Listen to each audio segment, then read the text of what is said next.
Olá! Vamos falar resumidamente sobre o descobrimento do Brasil, que graças às grandes navegações marítimas, Portugal financiou Pedro Álvares Cabral para ir em busca de especiarias e artigos de luxo na Índia.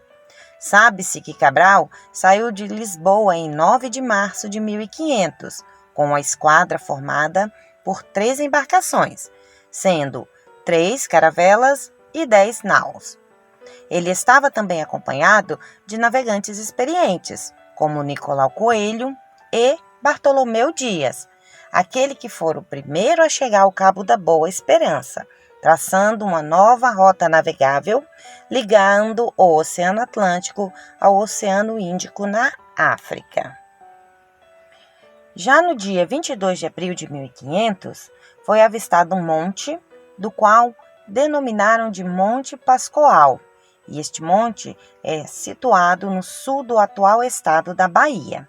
Após esse avistamento, Nicolau Coelho, juntamente com alguns homens, desembarcaram nas praias e fizeram o primeiro contato com os nativos. Depois, foram levados à embarcação de Cabral, ficando presentes. Já no dia 26 de abril de 1500, foi realizado então a primeira missa no Brasil, e ela foi celebrada pelo Frei Henrique de Coimbra, na Praia da Coroa Vermelha, situada no sul da Bahia.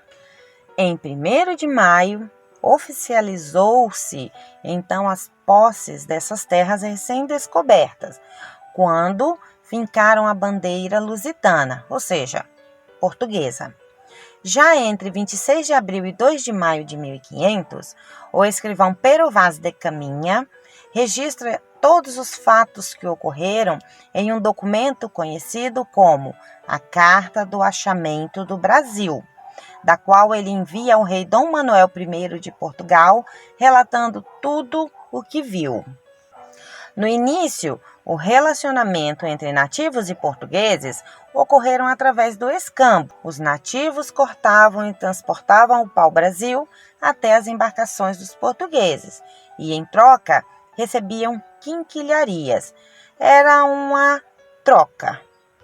As expedições. A primeira delas foi a de exploração, onde fizeram um estudo geográfico da terra em busca de recursos minerais e naturais, e também passaram a construir feitorias ao longo do litoral. Elas foram instaladas por Gaspar de Lemos em 1501, e o objetivo delas era proteger e resguardar o território. Mais tarde, outras serão construídas pelas expedições guarda-costas. Já a segunda forma de expedição foi a de colonização, ocorrida a partir de 1530, do qual, com o propósito de realizar uma política de colonização efetiva, Dom João III criou as capitanias hereditárias. E o que eram essas capitanias? Eram 15 extensas faixas de terras, das quais foram doadas aos donatários. Eles tinham direitos e deveres. Doar sesmarias. Essas sesmarias eram pequenos pedaços de terras para os colonos que vinham para cá. E, para desenvolver essas terras economicamente, foram necessários o plantio de cana-de-açúcar e a criação de gado. Dessas 15 capitanias, apenas 2 prosperaram. Foi a de Pernambuco, de Gaspar de Lemos, e a de São Vicente, de Martim Afonso de Souza. Quanto à primeira vila a ser fundada no Brasil, vai ser a vila de São Vicente. Para isso, utilizaram primeiramente a mão de obra escrava indígena, mas, por volta de 1560, começou a utilizar a mão de obra escrava africana, da qual se estabeleceu por meio do tráfico negreiro, uma atividade realizada entre os séculos XV ao XIX. Os primeiros africanos, eles eram comprados nas regiões litorâneas da África para serem escravizados no continente europeu e no continente americano. Os africanos escravizados, eles eram desembarcados no porto da Bahia, A partir daí, então, eram comercializados e mandados para Pernambuco e São Vicente, para serem utilizados em todos os tipos de trabalhos, principalmente nos engenhos de cana-de-açúcar.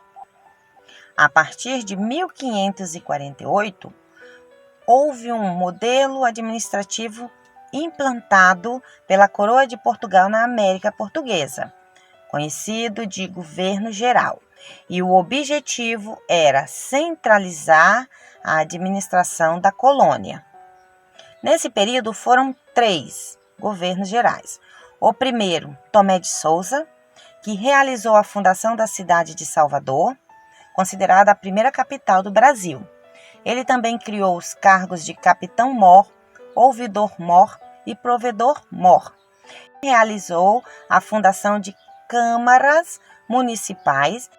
O segundo governo geral foi Duarte da Costa, que organizou a luta contra tribos indígenas, organizou também expedições em busca de metais preciosos e recursos minerais, também trouxe padres jesuítas, dentre dos quais estava José de Anchieta, para o processo de formação dos primeiros centros urbanos e instituições de ensino da colônia. O terceiro foi Mendes Sá, que governou por 15 anos. A primeira coisa que fez foi contornar a situação da invasão francesa da Baía de Guanabara. Embora Mendes Sá tenha convivido com sérios problemas, como a fome e a varíola na Bahia, seu governo foi marcado por uma relativa paz e prosperidade.